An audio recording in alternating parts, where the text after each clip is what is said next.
தங்கரதம் ஏறிடுவான் தன் கோயில் பலம் வருவான் வெற்றி வேலை ஏந்தியவன் வீரனடை போட்டிடுவான் அந்த ஆண்டி அவனின் பார்வை கண் திறக்கும் அவனை வேண்ட நம் நெஞ்சில் ஞானம் பிறக்கும் கதவு திறக்கும் காட்சி கிடைக்கும்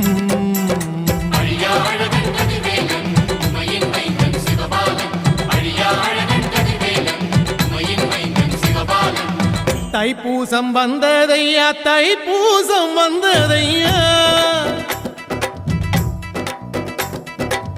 தைப்பூசம் வந்ததையா தைப்பூசம் வந்ததையா தரையெல்லாம் மேகம் வந்து நீராட்டும் நேரமையா ஆண்டி குமரனுக்கு அபிஷேகம் நடக்குதையா சந்தனம் பன்னீரும் திருநீரும் மணக்குதையா பழனிமலை யானே என்று பக்தியோடு பாடுகிறோம் பழமாக